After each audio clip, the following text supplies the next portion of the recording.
اعلان نبوت کا چوتھا سال شروع ہو چکا ہے۔ 3 سالہ دور ظلم و ستم کا، جور و ستم کا، زیادتی کا ہم نے اس کے حوالے سے پڑھا۔ قرآن کریم میں اللہ رب العزت نے ارشاد فرمایا کہ جب ایسا معاملہ ہو جائے کہ اللہ تعالیٰ کے احکامات کو تم صحیح طور پر سر انجام نہ دے سکو، تو اللہ تعالیٰ کی زمین بہت کشادہ ہے، وسیع ہے، تو کہیں ہجرت کر کے چلے جاؤ۔ اسی نبوت کے چوتھے سال کے وسط میں آگے چل کے سورہ کہف نازل ہوتی ہے۔ سورہ کہف کے حوالے سے ہم جانتے ہیں، اور یہ ایسا ایک معاملہ ہوا کہ کفار مکہ نے جو سازشیں کرنا شروع کی تھی، ان میں ایک سازش یہ بھی تھی کہ وہ یہودیوں کے پاس جاتے اور ان سے جا کے وہ طرح طرح کے سوالات کرتے کہ ہم مسلمانوں کو پریشان کس طرح سے کریں گے۔ اسی معاملے میں ایک پہلو یہ بھی تھا کہ یہودیوں نے کفار مکہ سے کہا کہ تم 3 سوال یہ جو نبوت کا مدعی شخص ہے اس سے کرو، یعنی رسول اللہ صلی اللہ علیہ وآلہ وسلم سے 3 سوال کرو۔ اگر تینوں سوالوں کا جواب دے دیں تو بھی وہ اپنے دعوے میں جھوٹے، اور اگر وہ تینوں کا جواب نہ دیں تو بھی جھوٹے، اور اگر کچھ کا دیں، کچھ کا جواب نہ دیں تو پھر وہ اپنے دعوے نبوت میں سچے۔ یہ کسوٹی، ایک معیار اہل کتاب نے کفار مکہ کو دیا۔ کفار مکہ نے آ کے اسی طرح ایز اٹ از من و عن وہی سوال رسول اللہ صلی اللہ علیہ وآلہ وسلم سے فرمائے۔ اب وہ ذہن میں رکھیے گا کہ ان کا معیار کیا ہے، انہوں نے جو معیار انہیں دیا، ان کا معیار ذہن میں کیا ہے، اور یہ کیا معیار لے کر رسول اللہ صلی اللہ علیہ وسلم سے سوال کرتے ہیں۔ اے نبی سرور عالم صلی اللہ علیہ وآلہ وبارک وسلم، ارشاد فرمائیے ذوالقرنین کون تھا؟ ارشاد فرمائیے اصحاب کہف کون تھے؟ ارشاد فرمائیے کہ روح کا معاملہ کیا ہے، روح کی حقیقت کیا ہے۔ اب آپ وہ پچھلی بات ذہن میں رکھیں کہ معیار کیا ہے کہ اگر تینوں کا جواب مل گیا تو یہ نبی۔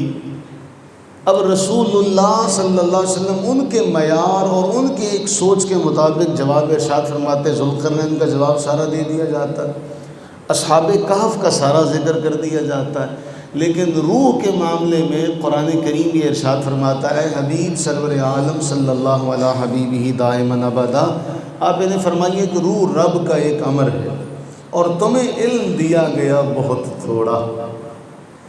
کیسی بات ہے کہ یہ جس بات کو ان لوگوں نے نبوت کا معیار اور دلیل بنایا تھا، ہمارے آج کے دور میں بحثیں ہوتی ہیں، حضور کو روح کا پتہ تھا؟ کیا نبی علیہ السلام کو روح کا پتہ ہے کہ روح کیا تھی؟ وہ اللہ کے بندو، یہ دیکھو کہ اس معاملے کے پس پردہ محرکات کیا ہیں کہ جس کی بنا پر رسول اللہ علیہ السلام اس کا جواب نہیں دے رہے۔ اب بعض اوقات حکمت کی بنیاد پر آپ کسی سوال کا جواب نہیں دیتے اور میں اس کا شور مچانا شروع کر دوں کہ جی آپ کو اس کا جواب نہیں آتا، تو ان کے ذہن کے مطابق نبی علیہ السلام نے اس کا جواب نہیں دیا۔ تو اب معاملہ کچھ ہی ہوا کہ جب ہر طرف سے ان کو ناکامی ہوئی، ہر طرف سے ذلت اور رسوائی ہوئی کہ ہر معاملے میں یہ پورے اترتے ہیں، اب سورہ کہف نازل ہو گئی۔ سورہ کہف کا جو مقدمہ ہے وہ سارے آپ جانتے ہیں کہ کس طریقے سے ان لوگوں نے وہ چند ایک نفوس ہیں جن کے بارے میں قرآن فرماتا ہے سَيَقُولُونَ ثَلَاثَةٌ رَابِعُهُمْ كَلْبُهُمْ وَيَقُولُونَ خَمْسَةٌ سَادِسُهُمْ كَلْبُهُمْ، ہم یہ کہیں قریب کہیں گے 3 تھے، چوتھا ان کا کتا تھا، 4 ہیں، 5واں ان کا کتا تھا۔ اللہ ہی جانتا ہے وہ کتنے تھے، اللہ ہی جانتا ہے وہ کتنے تھے۔ تو قرآن نے ان کا سارا نقشہ کھینچا کہ جب ان کے اوپر زمین تنگ کر دی گئی کافر بادشاہ کی طرف سے تو انہوں نے ہجرت کی، اور جب وہ ہجرت کر کے ایک پہاڑ میں چلے گئے تو قرآن وہ بھی بیان کرتا ہے کہ ہم نے کیا کیا، سورج کو حکم دیا کہ نکلتے ہوئے ادھر کو ہو جا، ڈوبتے ہوئے ادھر کو ہو جا، نہ دھوپ بھی نہ آئے، ہم نے سلا دیا۔ تو یہ ایک کرن تھی روشنی کی جو اس وقت کے مسلمانوں کے سامنے پیش کی گئی۔ آپ تھوڑا سا اس بات پہ غور کریں جو ہم نے اس گزشتہ جمعے میں ایک آیہ مبارکہ پڑھی تھی کہ اللہ تعالیٰ فرما رہا ہے کہ ہم نے نبی سرور عالم صلی اللہ علیہ وسلم کو بھیج کر مسلمانوں پر احسان کیا بعثت رسالت کے حوالے سے بنیادی جو امور ہیں تلاوت، کتاب اور حکمت کی تعلیم اور تزکیہ. یہ جو حکمت ہے کبھی اس پر غور کیجئے گا. اس نشست میں ہم آگے چل کے یہ ذکر بھی کریں گے.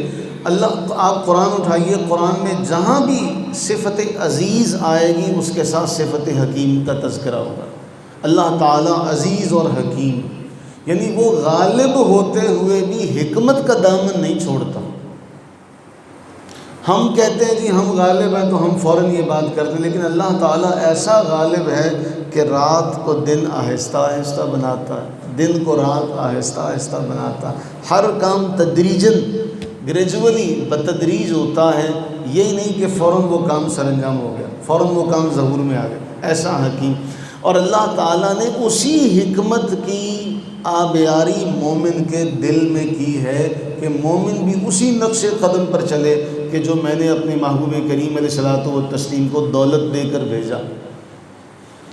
اب یہ تعلیم آ گئی تو نبی علیہ الصلوۃ والتسلیم کے صحابہ کرام رضوان اللہ تعالی علیہ مجمعین رجب 5 سن نبوی یعنی اعلان نبوت کے 5ویں سال، یہ کوئی معمولی سا معاملہ نہیں ہے. آخر تنگ آ کر چند ایک صحابہ کرام علیہ رضوان نے رسول اللہ صلی اللہ علیہ وسلم سے اجازت مانگی کہ آپ ہمیں یہاں سے مائیگریشن کی، ہجرت کی اجازت دے دیں. مکہ معظمہ سے رسول اللہ صلی اللہ علیہ وسلم کی اجازت سے 5 سنہ نبوی میں، ایک روایت میں 11 ہیں، ایک روایت میں 12 ہے. یہ 11 یا 12 مردوں نے نبی صلی اللہ علیہ وسلم کی اجازت سے مکہ معظمہ چھوڑ کر حبشہ کی طرف ہجرت کر لی. ان میں 4 عورتیں بھی شامل ہیں. ایک روایت میں 11 مرد ہیں، 4 عورتیں ہیں، اور ایک روایت میں 12 مرد اور 4 عورتیں. اسی پہلی اولین ہجرت کرنے والی جماعت میں ایک وہ جوڑا بھی شامل ہے جس کی مثال پوری کائنات میں نہیں ملتی. حضرت سیدنا عثمان غنی رضی اللہ تعالی عنہ اور رسول اللہ صلی اللہ علیہ وآلہ وسلم کی لخت جگر سیدہ رقیہ رضی اللہ تعالی عنہ، یہ جوڑا بھی شامل ہے. آپ دیکھیں کہ کس قدر پتھر رکھ کر حضور اسلام نے کہا ہوگا کہ جاؤ، چلے جاؤ، مکہ چھوڑ دو، اور یہ اللہ تعالیٰ کے راستے میں تکلیف برداشت کرتے ہوئے اپنا گھر بار بھی چھوڑ کے چلے جاتے. اور اللہ کے نبی سرور عالم صلی اللہ علیہ وآلہ وبارک وسلم نے ارشاد فرمایا، سیدنا ابراہیم علیہ السلام اور سیدنا لوط علیہ السلام کے بعد یہ پہلا گھرانہ ہے جو ہجرت کر رہا ہے، جو اللہ کے راستے میں اپنا گھر چھوڑ رہا ہے. اب جب یہ ساحل پر جاتے ہیں وہاں تو کوئی چیز نہیں، اچانک وہاں موجود ہوتی ہیں کشتیاں جن پر یہ بیٹھتے اور چلے جاتے ہیں. جب کفار مکہ کو پتہ چلتا ہے تو وہ سارے کے سارے ساحل سمندر کا رخ کرتے ہیں، لیکن اتنے میں یہ لوگ وہاں سے نکل چکے ہوتے ہیں. اب حبشہ میں یہ پہلے 11 لوگ پہنچتے، اس کے بعد جب مسلمانوں کو پتہ چلتا جی وہ 11 بڑے سکون سے ہیں، تو پھر دوسری جماعت بھی مسلمانوں کی مکہ معظمہ سے حبشہ کی جانب ہجرت کرتی ہے. یہ جو دوسری جماعت ہجرت کرتی ہے، اصحاب سیر نے لکھا یہ قریباً 100 کے قریب افراد تھے. 15 پہلے ہو گئے، 100 کے قریب یہ ہو گئے. اب مکہ معظمہ کے جو کفار تھے ان کی تو آنکھیں کھل گئی، یہ تو سارے جاتے رہیں گے، ایسے یہ تو سارے جاتے رہیں گے، ہمارا تو معاملہ مشکل ہو جائے گا.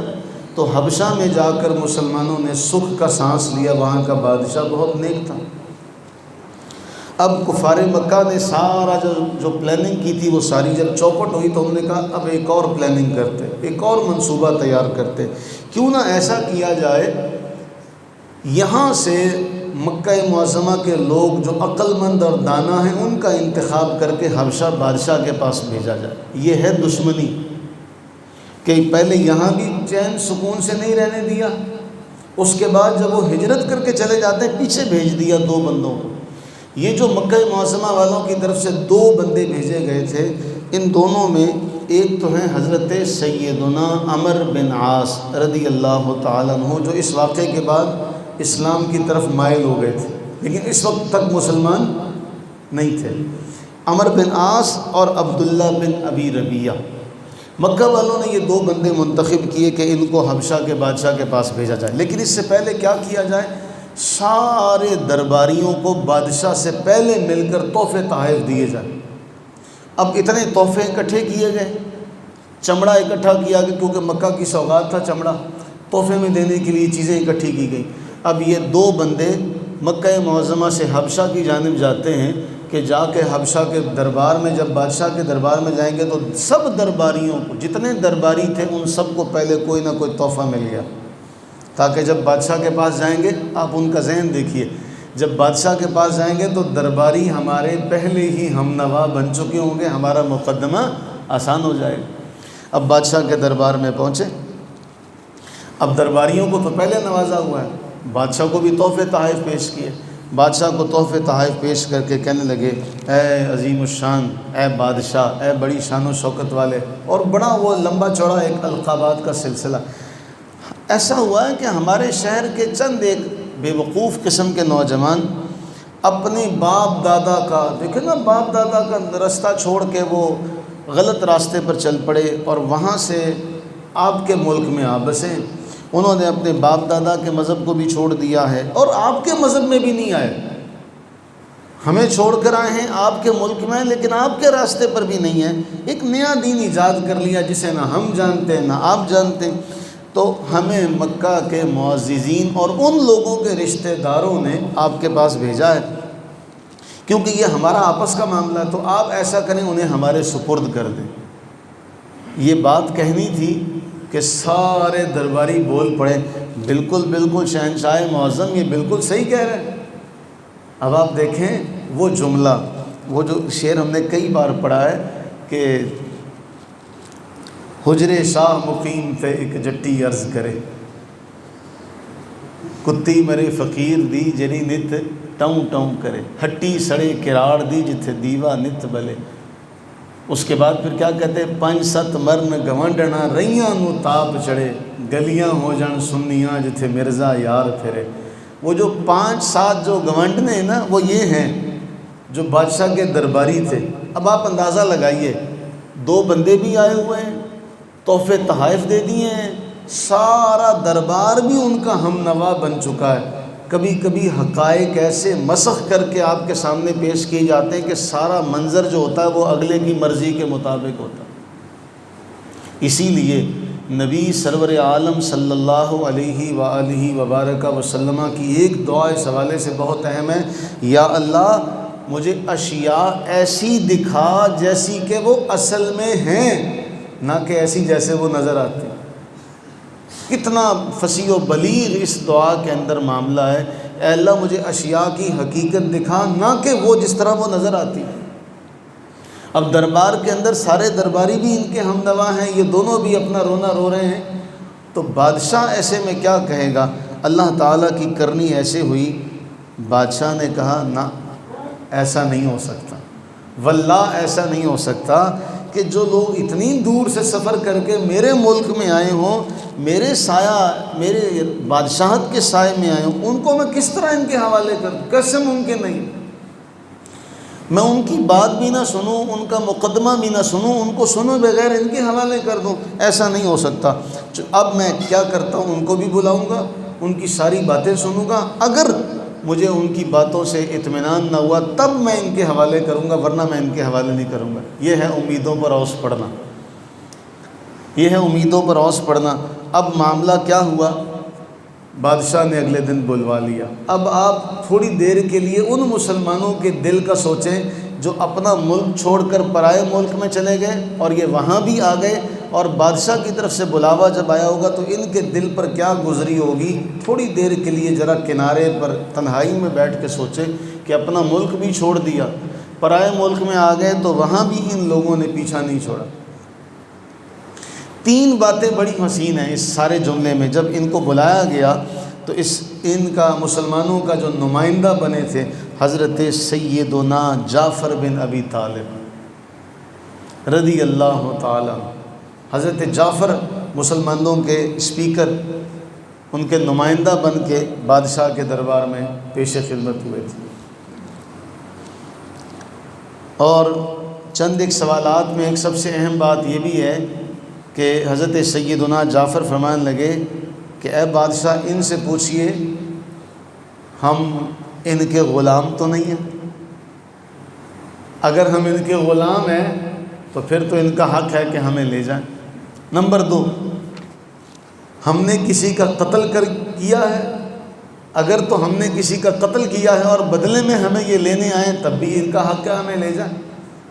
نمبر 3، ہم نے کسی کی چوری کی ہے کہ اگر ہم چور ہیں تو پھر ہمیں یہ لینے آئے ہیں تو ہم ان کے ساتھ جانے کو تیار ہیں، آپ ہمیں بھیج دیں۔ اگر یہ تینوں باتیں نہیں ہیں تو پھر کیا معاملہ ہے، کیا اصل مسئلہ ہے کہ یہ ہمیں لینے آئے ہیں؟ اب حضرت سیدنا جعفر رضی اللہ تعالیٰ عنہ نے کچھ کہا اے بادشاہ، اصل بات یہ ہے ہم جاہل لوگ تھے۔ ہم کیا تھے؟ یہ ہے وہ معاملہ جس کو آپ شاید کہ انسان سمجھ سکے۔ ابو الاسر حفیظ جالندھری، اللہ تعالیٰ ان کی قبر پہ کروڑہ رحمت نازل فرمائے، نبی سرور عالم صلی اللہ علیہ وسلم کی سیرت کو اشعار کی صورت میں پرویا، اور بڑا حسین ہے۔ کہتے ہیں جناب حضرت جعفر اٹھے تقریر کرنے کو، علی الاعلان دین اللہ کی تفسیر کرنے کو۔ کہا اے بادشاہ، ہم لوگ کافر اور جاہل تھے، ہم اس دار مشقت میں نکمے اور کاہل تھے، بہت بدکار تھے، بت پوجتے مردار کھاتے تھے، غریبوں کو، شریفوں کو، ضعیفوں کو ستاتے تھے، یتیموں پر، غلاموں، لونڈیوں پر ظلم ڈھاتے تھے، پڑوسی زیر دستوں کو زبردستی دکھاتے تھے۔ یہ حالت تھی برادر کا برادر جان لیوا تھا، گناہوں کا سمندر ناؤ کا شیطان کھیوا تھا۔ کہتے ہیں دقیقہ کون سا باقی رہا تھا ڈوب جانے میں، سہارا کوئی بھی حاصل نہ تھا ہم کو زمانے میں۔ کہتے کون سا گناہ، کون سا عیب ایسا تھا جو ہم نہ کرتے ہیں؟ ہم ڈوبنے ہی لگے تھے، ڈوب چکے تھے۔ کہتے ہیں تکلف برطرف جاتے تھے ہم سیدھے جہنم میں، اسی اثنا میں ایک سچا نبی پیدا ہوا ہم میں۔ وہ آیا اور اس نے دعوت اسلام دی ہم کو، نکالا موت کے پنجے سے بخشی زندگی ہم کو۔ ہمیں تلقین کی ان پتھروں کا پوجنا چھوڑو، زنا سے، جھوٹ سے، چوری سے، سرشوری سے منہ موڑو۔ ہمیں تلقین کی ایک دوسرے کا حق پہچانو، سبھی انسان ہو انسانیت دکھلاؤ نادانو۔ ہمیں اس نے نماز و روزہ کے ارکان سکھلائے، پسند آیا ہمیں یہ دین ہم ایمان لے آئے۔ بس اتنی بات تھی جس پر ہوئے اہل وطن دشمن، ہمیں جی کھول کر دیتے رہے رنج و محن دشمن۔ ہمارا جرم یہ ہے بت پرستی چھوڑ دی ہم نے، ملی ہم کو اذیت اپنی بستی چھوڑ دی ہم نے۔ ہمیں مجبور کرتے ہیں کہ پھر گمراہ ہو جائیں، یہاں حاضر ہیں ہم، اب آپ ہی انصاف فرمائیں۔ بادشاہ کو ساری جب باتیں اور ساری صورتحال ذکر کی، اب سارا معاملہ حیران پریشان، دربار میں سناٹا۔ تھوڑی دیر بعد بادشاہ نے حضرت سیدنا جعفر سے پوچھا۔ میں حضرت سیدنا جعفر رضی اللہ تعالیٰ کا تھوڑا سا تذکرہ اگر اس دوران کروں کہ آپ جانتے ہیں حضرت جعفر رضی اللہ تعالیٰ عنہ حضرت علی کے بڑے بھائی تھے۔ کل ہم نے حضرت سیدنا علی المرتضیٰ رضی اللہ عنہ کا پڑھا کہ کیا کہا تھا، گو میری آنکھوں میں آشوب چشم ہے، آنکھوں میں تکلیف ہے، گو میری ٹانگیں کمزور ہیں، گو میں کم سن ہوں لیکن میں آپ کے ساتھ کھڑا ہوں۔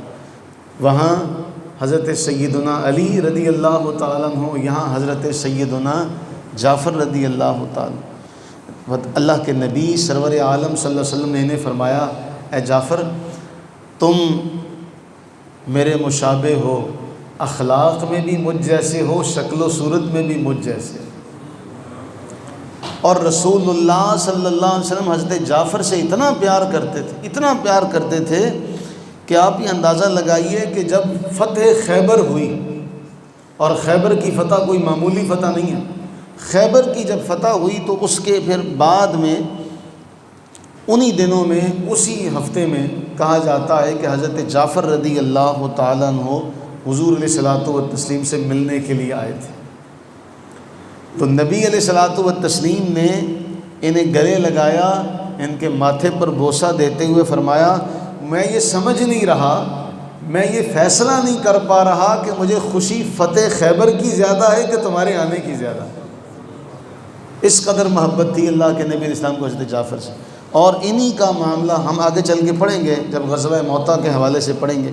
تو جب بادشاہ نے یہ چند ایک باتیں کی اور انہوں نے بادشاہ سے کی، تو پھر اس کے بعد بادشاہ نے پوچھا، کیا تمہیں کتاب کا جو تمہارے نبی کوئی تعلیم لے کر آئیں اس کا کچھ حصہ تمہیں یاد ہے؟ کچھ مجھے سنا سکتے ہو؟ حضرت سیدنا جعفر رضی اللہ تعالیٰ نے سورہ مریم کی تلاوت شروع فرما دی۔ بادشاہ کا دربار ہے، سارے درباری ہیں، اور حضرت جعفر رضی اللہ تعالیٰ عنہ، آپ سوچیں جس کلام کے بارے میں کفار مکہ یہ چاہتے تھے کہ یہ مکہ سے باہر نہ نکلے، اب اللہ کی کرنی ایسی ہوئی کہ حبشہ کے بادشاہ کے دربار میں حضرت جعفر کھڑے ہو کے اللہ کا کلام اس کی تلاوت کر رہے ہیں، اور ایسی پرسوز تلاوت کی، ایسی پرسوز تلاوت کی۔ ابو الحسن حفیظ جلندری لکھتے ہیں، سچائی کا اثر ظاہر ہوا قلب نجاشی پر، وہ بولا کون سا برہان لایا ہے وہ پیغمبر، سنائی حضرت جعفر نے چند آیات قرآنی، نجاشی کے مقدر دل نے پائی جن سے تابانی، ہوا دل پر اثر آنکھوں سے آنسو ہو گئے جاری۔ رونے لگ پڑا بادشاہ، کہا بے شک اللہ کی کتابیں ایک ہیں ساری، قسم اللہ کی اعجاز ہے انجیل و قرآن میں، اسی کے نطق کی آواز ہے انجیل و قرآن میں۔ وہ کہنے لگا کہ ایک ہی چراغ سے نکلی ہوئی دو روشنیاں ہیں، یہ کوئی فرق نہیں ہے اس میں۔ اب سارا معاملہ یہ ہوا کہ اصحاب سیر نے لکھا، اتنا پرسوز اور اتنا پردرد حضرت جعفر رضی اللہ تعالیٰ عنہ نے اس دربار میں تلاوت کی، کہتے ہیں کہ بادشاہ اس قدر رویا کہ داڑھی آنسوؤں سے تر بتر ہو گئی۔ بادشاہ تو ایک طرف رہا، جو دربار میں جو درباری تھے، مذہبی رہنما جو موجود تھے، وہ اپنی کتابیں کھولے بیٹھے ہوئے تھے، اور ان کی آنکھوں سے آنسو جاری ہوئے کہ کتابیں ان کی بھیگ گئیں۔ حق اپنے اندر اتنی طاقت رکھتا ہے۔ بادشاہ نے کہا تم لوگ واپس چلے جاؤ، اللہ تعالیٰ کی قسم ہے میں ان کو تمہارے حوالے نہیں کروں گا۔ حربہ ناکام ہوتے دیکھ کر یہ لوگ باہر چلے گئے، تو اب ان دونوں جو مکہ کی طرف سے جو بھیجے گئے تھے، انہوں نے کہا کل ہم ایسا کام کریں گے کہ بادشاہ ان کو خود دھکے دے کر یہاں سے نکالے گا، کل ہم ایسا کام کریں گے۔ اگلے دن بادشاہ سے پتہ ہے کیا کہا؟ کہا علی جاں آپ نے جن لوگوں کو پناہ دے رکھی ہے، آپ کو پتہ ہے وہ حضرت سیدنا عیسیٰ علیہ السلام کے بارے میں کیا رائے رکھتے ہیں؟ آپ جانتے ہیں؟ کیونکہ وہ عیسائی تو عیسیٰ علیہ السلام کو خدا مانتے ہیں۔ ہمارے عقیدے میں وہ عیسیٰ علیہ الصلوۃ والتسلیم حضرت سیدہ مریم سلام اللہ علیہا کے بیٹے ہیں، لخت جگر ہیں۔ کہا آپ کو پتہ ہے ان کی کیا رائے ہے؟ اب کل کی بات سے بادشاہ کچھ کھٹکا تو تھا، لیکن پھر بھی انہوں نے پوری کوشش کی ہے۔ اب کہا چلو جی بلاؤ ان کو، دوبارہ بلایا گیا، پوچھا بتائیے عیسیٰ علیہ السلام کے بارے میں کیا عقیدہ ہے آپ کا؟ اب اس سے بڑی کوئی آزمائش ہو سکتی ہے کہ پردیس میں بادشاہ کو کہا گیا، بادشاہ یہ سوال کرتا کہ بتاؤ کیا کہتے ہو سیدنا عیسیٰ علیہ السلام کے بارے میں؟ حضرت جعفر رضی اللہ تعالیٰ نے جواب دیا، ہم ان کو عبداللہ، رسول اللہ، روح اللہ اور کلمت اللہ سمجھتے ہیں، جو کماری اور پاک دامن بی بی مریم سے پیدا ہوئے۔ سچ بولا، بادشاہ نے زمین سے ایک تنکا اٹھایا، تنکا اٹھا کے کہتا ہے واللہ جو کچھ تم نے بیان کیا اس تنکے کی بھی تم نے کمی نہیں کی، اس تنکا برابر بھی تمہارے بیان میں کمی نہیں۔ بادشاہ کی زبان سے یہ جملہ سنا تو جتنے درباری تھے ان کو بھی غصہ آ گیا کہ یہ تو ایک نیا، انہیں یہ فکر لاحق ہوئی کہ یہ نہ ہو کہ یہ بھی گمراہ ہو جائے، یہ بھی چلا جائے گا۔ اب اس نے بادشاہ نے کہا کہ جتنے ان کے تحفے تحائف ہیں سارے واپس کرو، ردوا الیہما ہدایاہما فلا حاجۃ لی بہا، کہ جتنے بھی ہدیے ان کو واپس کر دی جائیں، مجھے ان کے ایسے تحفوں کی کوئی ضرورت نہیں ہے۔ یہ سارا معاملہ ہے۔ اب اس کے بعد ہے ایک معاملہ بادشاہ کا۔ بادشاہ کو یہ ساری بات مہنگی پڑی، درباری سارے مخالف ہو گئے، ساری حکومت کے جتنے والیان تھے وہ سارے مخالف ہو گئے، بغاوت کا اعلان کر دیا۔ لیکن اس حالت میں بھی اب آپ اس مرد مجاہد کا، مرد حر کا معاملہ دیکھیں، جب سارے لوگوں نے بغاوت کر دی تو کشتیاں ان کا انتظام کرتے ہوئے مسلمانوں میں سے حضرت جعفر سے کہا، اے جعفر اگر یہ بغاوت میں نہ سنبھال سکا، میں جب تک ہوں تو تمہاری امان میرے ذمہ ہے، لیکن اگر میں یہ بغاوت نہ سنبھال سکا تو کشتیاں تیار ہیں، اگر میں نے سنبھال لی تو پھر یہیں رہنا، کہیں جانے کی ضرورت نہیں، لیکن اگر خدا نہ خواستہ میں نہ سنبھال سکا تو کشتیاں تیار ہیں، پھر یہاں سے چلے جانا۔ اللہ تعالیٰ جب کسی کے لیے راہ کشادہ کرتا ہے تو قرآن فرماتا ہے وَمَن يَتَّقِ اللَّهَ يَجْعَل لَّهُ مَخْرَجًا وَيَرْزُقْهُ مِنْ حَيْثُ لَا يَحْتَسِبُ، کہ جو اللہ تعالیٰ سے ڈرتا ہے پھر اللہ اس کے لیے ایسا راستہ بناتا ہے اور اس کو وہاں سے رزق عطا فرماتا ہے جہاں سے اس کا گمان بھی نہیں ہوتا۔ بادشاہ نے کیا کیا؟ بادشاہ نے ایک کاغذ پر لکھا اشہد ان لا الہ الا اللہ واشہد ان محمدًا عبدہ ورسولہ واشہد ان عیسی ابن مریم عبدہ ورسولہ وکلمتہ وروحہ۔ یہ کلمہ لکھ کر کاغذ پر لکھا، جیب میں ڈال دیا۔ کس قدر حکمت بھرا کام کرتا ہے بادشاہ، آپ اندازہ کیجئے۔ باغیوں سے مذاکرات شروع کر دیے، جتنے بھی لوگ جنہوں نے بغاوت کی تھی بلا کے کہا، باغیوں نے کہا بھی ہمارا صرف اس بات پہ آپ سے اختلاف ہے کہ آپ نے عیسیٰ علیہ السلام کو اللہ کا بندہ مان لیا۔ تو بادشاہ نے کہا اگر وہ اللہ کے بندہ نہیں ہے تو پھر کیا ہیں؟ درباریوں نے کہا وہ اللہ کے بیٹے ہیں، معاذ اللہ ثم معاذ اللہ۔ سب نے جب یہ بات زور دے کر کہی کہ ہم سب کا یہ ایمان ہے کہ وہ اللہ کے بیٹے ہیں، بادشاہ نے یہاں ہاتھ رکھا، کہا میرا اس پر ایمان ہے،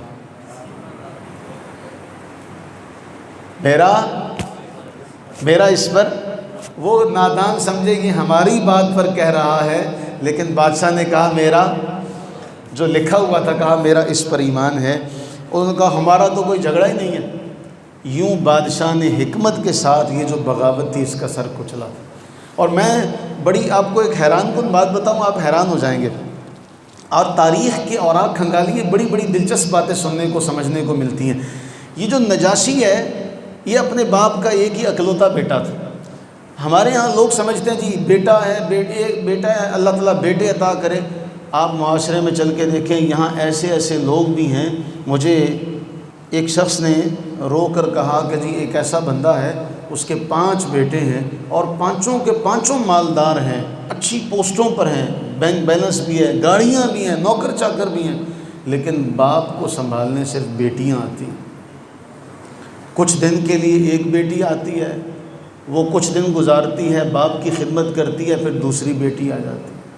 تو مجھے وہ کہنے لگا لوگ بیٹے مانگتے ہیں لیکن سنبھالتی بیٹیاں۔ تو جو لوگ تھے ان کے ذہن میں آیا کہ یہ اکیلا بچہ ہے، بادشاہ کا اکیلا بیٹا تھا نجاشی، اپنے باپ کا اکیلا بیٹا تھا، لیکن جو نجاشی کا چچا تھا اس کے کہتے ہیں 11 بیٹے تھے۔ اب لوگوں نے سازش یہ کی کہ کیا جائے کہ نجاشی کے باپ کو، بادشاہ جو تھا اس کو قتل کر دیا جائے۔ بادشاہ کو قتل کر دیا کہ اس کا جو بھائی بنے گا بادشاہ، تو کم از کم 11 بچے ہیں، بڑی دیر تک ان کی سلطنت تو چلے گی، اکیلا بادشاہ کیا کرے گا۔ انہوں نے نجاشی کے باپ کو قتل کروا دیا۔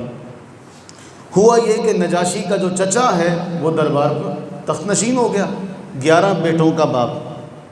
لیکن نجاشی، اللہ نے اس قدر ذہانت بخشی تھی نجاشی کو کہ چچا کی بھی آنکھ کا منظور نظر بن گئے بچپن میں۔ تو چچا نے ہر جگہ پر نجاشی کو آگے کرنا شروع کر دیا۔ اب جو قاتلین تھے انہوں نے کہا کہیں اس بادشاہ کو یا یہ نجاشی کو بھنک پڑ گئی کہ یہ ہمارے باپ کا قاتل ہے، ان سب نے مل کے ہمارے باپ کو قتل کیا تو یہ ہمارا دشمن نہ ہو جائے۔ بادشاہ سے ملی بھگت کر کے کہا نجاشی کو بھی قتل کروا دو۔ تو اس چچا نے نجاشی کو 600 درہم میں کسی کے ہاتھ بیچ دیا۔ کتنے میں؟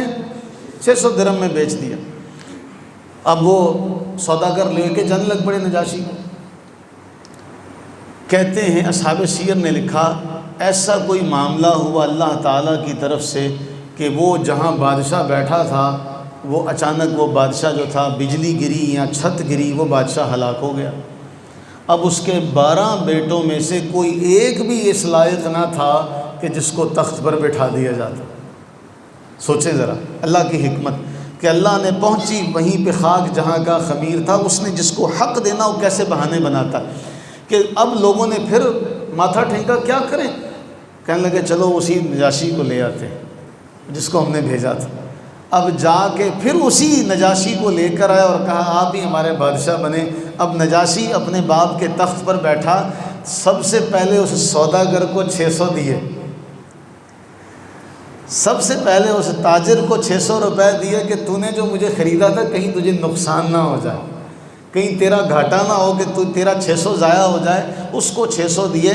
جب یہ مسلمانوں کا وفد پہنچا تھا نا، اور جب یہ کفار مکہ کا وفد پہنچا تھا تو نجاشی نے ایک بات کہی تھی، میں غلط کیسے کروں جب میرے اللہ نے مجھے بغیر کسی رشوت کے میرا مقام دوبارہ دے دیا۔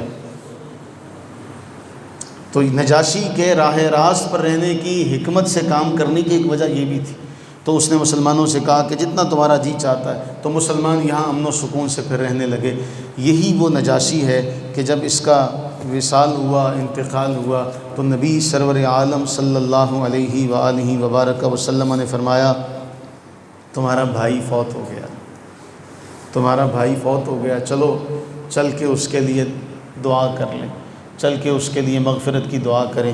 نبی صحیح ابن حبان کی روایت کا مفہوم ہے، رسول اللہ صلی اللہ علیہ وآلہ وبارک وسلم نے سیدھے سامنے کھڑے ہوئے، پیچھے صحابہ نے صفیں بنائیں، اور وہ کہتے ہیں یوں لگتا تھا جیسے درمیان سے سارے حجابات اٹھا دیے ہوں، نجاشی کا جنازہ رسول اللہ کے سامنے۔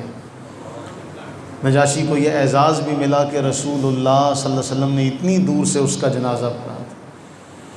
تو اگر کوئی اللہ کے لیے کرتا ہے تو اللہ تعالیٰ اسے محروم نہیں رکھتا۔ فرماتا ان اللہ لا یضیع اجر المحسنین، اللہ کی یہ شان نہیں ہے کہ نیکوکاروں کا اجر ضائع کرے۔ اللہ سے دعا فرمائیں کہ اللہ تعالیٰ ہمیں سیرت کے یہ تمام موتی انہیں اپنے ماتھے کا جھومر بنانے کی اور اپنی جھولیاں بھرے رکھنے کی توفیق و ہمت عطا فرمائے۔ آمین ثم آمین۔